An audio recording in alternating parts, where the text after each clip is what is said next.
Romeo की पत्री उसका 11वां अध्याय 1 से 6 इस शास्त्र पाठ का आज हम अध्ययन करेंगे और इस अध्ययन के द्वारा परमेश्वर की मनुष्य के लिए क्या इच्छा है ये हम जानने का प्रयास करेंगे। संत पौलुस ने रोमियो की मंडली को और इस मंडली में जो विश्वासी थे उनको पत्र लिखा और यदि हम 1 से 10 अध्याय में देखेंगे तो हमें दिखाई देगा कि रोम शहर में दो प्रकार के विश्वासी थे, एक यहूदी विश्वासी थे और एक रोमन्स थे और या फिर यूनानी जिसे हम कह सकते हैं। अलग अलग संप्रदाय के है ना, अलग अलग समाज के विश्वासी थे। तो उनको संत पौलुस ने मार्गदर्शन किया है। अब इस पत्र का लिखने का जो कारण है, मुख्य कारण ये था कि ये जो यहूदी विश्वासी थे ये विश्वास तो करते थे लेकिन मूसा की जो व्यवस्था है उस व्यवस्था का पालन करते थे, और जो अन्य समाज के जो विश्वासी है इन्हें भी वे कहते थे कि तुमने भी क्या करना चाहिए, मूसा की व्यवस्था का पालन करना चाहिए। तो इस वजह से मूसा की जो व्यवस्था है इसका पालन करने के कारण तनाव थोड़ा सा बढ़ गया था यहूदी विश्वासियों में, और रोमन्स या यूनानी जो विश्वासी थे, अलग अलग समाज के जो विश्वासी थे, उनके बीच में थोड़ा सा तनाव निर्माण हो गया था कि मूसा की व्यवस्था का पालन करना चाहिए या नहीं करना चाहिए। क्योंकि ये जो यहूदी लोग थे, यहूदी लोग ये मानते थे कि मूसा की व्यवस्था का पालन करने से हम क्या करते हैं, धर्मी ठहरते हैं और परमेश्वर के लोग, परमेश्वर की प्रजा कहलाते हैं। तो परमेश्वर धर्मी ठहरने के लिए, परमेश्वर की प्रजा बनने के लिए हमको क्या करना है, वह मूसा की व्यवस्था करने होगी। मूसा की व्यवस्था क्या है, एक प्रकार की प्रतिज्ञा है। जब हम मूसा की व्यवस्था का पालन करते हैं तो हम प्रतिज्ञा करते हैं कि हम परमेश्वर की जो विधियां है उन विधियों को क्या करेंगे, उसका पालन करें, आज्ञाओं का पालन करेंगे। तो जब यहूदी लोग मूसा की व्यवस्था में लिखी हुई जो विधियां है, आज्ञा है, उनका पालन करने का जब वो प्रतिज्ञा करते हैं तो इस प्रतिज्ञा को और उसके जो प्रयत्न है उसका पालन करने को वे क्या कहते हैं, धर्मी ठहरना ये मानते थे। लेकिन ये जो रोमन्स है, यूनानी है, ये लोग विश्वास को धर्मी ठहरना मानते थे। उनका ये सोचना था कि हम व्यवस्था का पालन करने से नहीं बल्कि विश्वास करने से परमेश्वर की प्रजा ठहरते हैं, परमेश्वर की प्रजा बनते हैं और धर्मी ठहराए जाते हैं। तो इस बात को लेकर रोम की मंडली में थोड़ा सा तनाव था, मतभेद थे। उस तनाव का निवारण करने के लिए संत पौलुस ने पत्र लिखा है। देखिए वो 11वें अध्याय में वो क्या कहता है, शुरू में ही वो कहता है संत पौलुस रोमियो की मंडली को जब वो पत्र लिखता है तो कहता है 11वें अध्याय के पहले वचन में, इसलिए मैं कहता हूं क्या परमेश्वर ने अपनी प्रजा को त्याग दिया है। यहां पर वो अपनी प्रजा मतलब परमेश्वर की प्रजा। तो वो सवाल करता है कि ये जो परमेश्वर की प्रजा है, मनुष्य परमेश्वर की प्रजा कैसे ठहरता है। हम सभी को मालूम है कि परमेश्वर ने ये जो यहूदी हैं वे जब गुलामी में थे तो परमेश्वर ने उनको क्या किया है, छुड़ाया है, उनका क्या किया है, उद्धार किया है और उनके साथ प्रतिज्ञा की है। क्या प्रतिज्ञा की है, यदि हम निर्गमन की किताब उसका 19वां अध्याय और 4था वचन पढ़ेंगे तो यहाँ पे लिखा है कि यदि तुम मेरी आज्ञाओं का पालन करोगे तो तुम क्या करोगे, मेरी प्रजा कहलाओगे, है ना। यदि तुम मेरी आज्ञाओं का पालन करोगे, तो आज्ञा का जो पालन है, आज्ञा का पालन क्या था, ये एक आधार था। किस बात का आधार था कि परमेश्वर की प्रजा बनने का वो एक आधार था। जो कोई परमेश्वर की आज्ञाओं का पालन करते थे वे परमेश्वर की प्रजा कहलाए जाते थे। लेकिन ये जो आज्ञाएं थी, ये आज्ञाएं यहूदियों के लिए थी, संसार के सभी जाति के लोगों के लिए नहीं थी। ये जो परमेश्वर ने करार किया है, परमेश्वर ने जो प्रतिज्ञा की है, ये यहूदी लोगों के लिए थी, संसार के सभी लोगों के साथ नहीं की थी। इसलिए यहूदियों का ये सोचना हो गया था, ये मानने लगे थे कि परमेश्वर ने हमारे साथ जो वाचा की है वो वाचा यदि संसार के सभी लोग मान्य करते हैं तो उस आधार पर वे परमेश्वर की प्रजा कहलाए जाते हैं। लेकिन उसमें हमें थोड़ा सा विचार करने की आवश्यकता है, क्योंकि ये जो आज्ञा है परमेश्वर ने यहूदियों के साथ की थी। तो जो यहूदी लोग अपने आप को परमेश्वर की प्रजा कहलाते थे, क्योंकि परमेश्वर ने उन्हें आज्ञा दी थी और आज्ञा पालन के कारण वे अपने आप को परमेश्वर की प्रजा कहते थे। तो संत पौलुस कहता है कि क्या परमेश्वर ने इनको त्याग दिया है? अब त्यागने की जो बात है वो कहां से आई है? क्यों संत पौलुस रोम की मंडली को ये पूछते हैं कि जिनके साथ परमेश्वर ने प्रतिज्ञा की, जिनके साथ परमेश्वर ने करार किया है, जिनको अपनी प्रजा होने का सम्मान दिया है, क्या परमेश्वर ने उनको त्याग दिया है? ये सवाल वो क्यों पूछता है? क्योंकि परमेश्वर की प्रजा होने का अभी एक दूसरा आधार बन गया है कि हम विश्वास के द्वारा क्या बनते हैं? परमेश्वर की प्रजा, ना कि प्रतिज्ञाओं के कारण, है ना? प्रतिज्ञाओं के कारण नहीं, बल्कि आज्ञा पालन के कारण भी नहीं, बल्कि विश्वास के द्वारा हम क्या बन जाते हैं? परमेश्वर की प्रजा बन जाते हैं। तो ये अलग अलग समाज के जो लोग थे, जो विश्वास करते थे, वो भी अपने आप को परमेश्वर की प्रजा समझने लगे थे। तो हो सकता है उनके मन में ये विचार आया होगा कि अभी ये जो यहूदी लोग हैं, यहूदी लोग परमेश्वर की प्रजा नहीं है, हर कोई परमेश्वर की प्रजा है। तो ये जो उनकी सोच है ना, अलग अलग समाज के लोगों की जो सोच है, जो ये सोचने लगे कि नहीं, परमेश्वर ने जो अपनी प्रजा होने का जो आधार है, इस आधार को बदल दिया है। अभी हम आज्ञा पालन के द्वारा नहीं, बल्कि विश्वास के द्वारा परमेश्वर की प्रजा कहलाते हैं। इसलिए हो सकता है परमेश्वर ने यहूदियों को त्याग दिया है।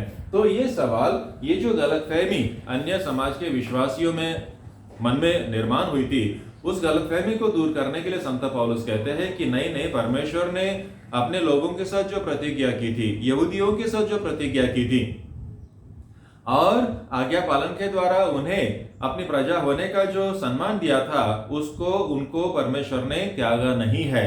फिर वो उसका एग्जाम्पल देता है। वो कहता है कि मैं स्वयं क्या हूं, वो खुद का एग्जाम्पल देता है, कदापि नहीं, मैं भी तो इजरायली हूं। देखिए, वो खुद का एग्जाम्पल देता है, मैं भी तो इजरायली हूं, अब्राहम के वंश का और बन्यामीन गोत्र से हूं। तो वो इस बात का खंडन करता है कि नहीं, परमेश्वर ने अपने लोगों को, जिनके साथ परमेश्वर ने प्रतिज्ञा की थी, जिनको अपनी प्रजा होने का सम्मान दिया था, उनको उसने परमेश्वर ने त्यागा नहीं। अब वो खुद का एग्जाम्पल देता है कि मैं क्या हूं, अब्राहम के वंश का हूं और बन्यामीन गोत्र का हूं, है ना?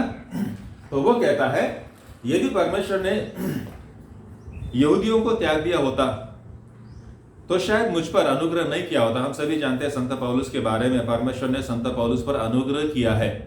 जो कभी सताता था, अब परमेश्वर के सुसमाचार प्रचार करने लगा है।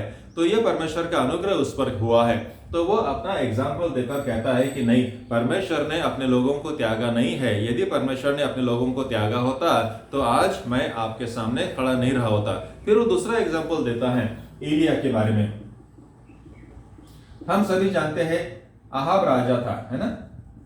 यह इजराइल का राजा अहाब था। तो वो इसकी पत्नी थी इजबेल, और इन्होंने क्या किया था, जो परमेश्वर के जो नबी है उनको सताना शुरू कर दिया था। कुछ लोगों को तो उन्होंने हत्या भी कर दी थी। तो इजबेल रानी खास करके वो क्या करती थी, जो यहोवा के जो नबी है, परमेश्वर के जो नबी है, उनको सताना शुरू कर दिया था, और बहुत सारे जो लोग थे उनको हत्या भी कर दी थी। इसका उदाहरण हम लोग पहले राजा उसके 17वें अध्याय में हम लोग देखते हैं। तो यहाँ पर ये जो एलिया है, जब उसे मालूम पड़ा कि इजबेल राजी ने हुक्म दिया है कि मैं तेरी कत्ल करने वाला, तो ये क्या हो गया, भाग गया और एक जंगल में जाकर, एक पहाड़ में जाकर वो छुप गया। वहां वो परमेश्वर से कहता है कि देख, मैं अकेला रह गया हूं, मैं अकेला रह गया हूं। तब परमेश्वर कहता है कि नहीं, तू अकेला नहीं है, बल्कि 7000 पुरुष जिन्होंने बाल देवता के सामने घुटने नहीं टेके हैं, वो अभी भी क्या है, सुरक्षित है ना? तो यहाँ पर वो एग्जाम्पल देता है संत पौलुस, इनका एग्जाम्पल देता है कि देखिए, ये जो बचाए गए हैं, 7000 बचाए गए हैं, ये किसके कारण बताए गए हैं? वे परमेश्वर ने उनको बचाया है और ये बहुत आज्ञाओं का पालन करते थे, ऐसे बात नहीं है। हो सकता है आज्ञा का पालन भी करते होंगे, लेकिन वो कहता है कि ये अनुग्रह के द्वारा बचाए गए थे, अनुग्रह के द्वारा बचाए गए थे। देखिए आगे वो क्या कहता है, आगे एकदम पढ़ेंगे। ठीक इसी तरीके से अनुग्रह से चुने हुए कुछ लोग बाकी है। तो ये जो लोग बचाए गए हैं, ये अनुग्रह से बचाए गए हैं। तो संत पौलुस कहता है कि ये जो लोग हैं अपनी परमेश्वर की प्रजा है, ये परमेश्वर ने इनको जो बचाव किया है, ये बचाव किस आधार पर किया है? ये हम लोग धार्मिक कर्मों के द्वारा नहीं, धार्मिक कर्मों के द्वारा नहीं। हम लोग आज्ञाओं का पालन करते हैं, रीति रिवाज का पालन करते हैं, मूसा की व्यवस्था का पालन करते हैं, जो कुछ बातें बताई है इसके कारण नहीं है, बल्कि हम जब बचाए जाते हैं या परमेश्वर की प्रजा बनते हैं तो ये परमेश्वर के अनुग्रह से होता है। लेकिन हमने ये समझना है कि परमेश्वर ने सभी पर जब अनुग्रह किया है तो उसने अपने लोगों को त्यागा नहीं है। तो ये जो बात है, आज का जो शास्त्र पाठ है, आज के शास्त्र पाठ से हम एक बहुत ही महत्वपूर्ण बात को सीखने का प्रयास करेंगे कि परमेश्वर की जो प्रजा है, परमेश्वर की प्रजा कौन है? परमेश्वर की प्रजा। तो कुछ लोग जो यहूदी थे वो कहते थे कि जो प्रतिज्ञा है, जो करार है, उसका पालन करने से क्या होता है, हम लोग परमेश्वर की प्रजा बनते हैं। यहूदी लोगों का ये सोचना था, लेकिन उसमें बदलाव आया है। परमेश्वर की प्रजा आज्ञा पालन से या करार करने से नहीं, बल्कि विश्वास से होती है ना। हम परमेश्वर की प्रजा कैसे बनते हैं?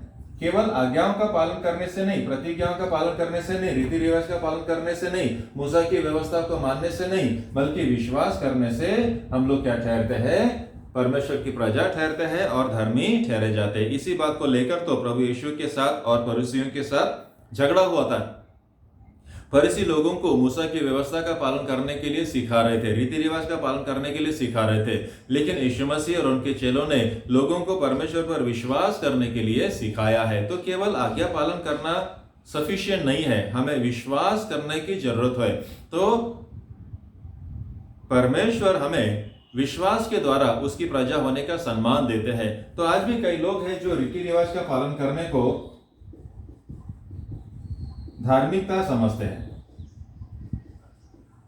वो कहते हैं कि जब हम रीति रिवाज का पालन करते हैं तो हम धार्मिक ठहरते हैं, अच्छे कामों से, अच्छे काम करने से हम लोग धार्मिक ठहरते हैं। अच्छे काम तो चोर भी करते हैं, अच्छे काम तो डकैत कर भी करते हैं, अच्छे काम तो जो दूसरों को धोखा देते हैं वो भी कभी कभी डोनेशन दे देते हैं। तो इसका मतलब ये नहीं कि वो परमेश्वर की प्रजा ठहरते हैं। तो यहाँ पर दोनों लोगों को वो कहता है, खास करके जो विश्वासी है, अन्य जाति के अलग अलग समाज के जो लोग हैं जो विश्वास करते थे, उनको संत पौलुस कहता है कि देखिए, तुमने विश्वास किया है और विश्वास के द्वारा अब तुम परमेश्वर की प्रजा बने हो, अभी तुम परमेश्वर की नजर से धर्मी ठहरे हो। इसका मतलब ये नहीं कि परमेश्वर ने जिनको अपनी प्रजा होने के लिए चुना था, यहूदियों को अपनी प्रजा होने के लिए चुना था, परमेश्वर ने उनको त्याग दिया है। तो कभी कभी कुछ लोगों में ये एक घमंड आने लगता है कि नहीं, अभी हम विश्वास करते हैं तो विश्वास के द्वारा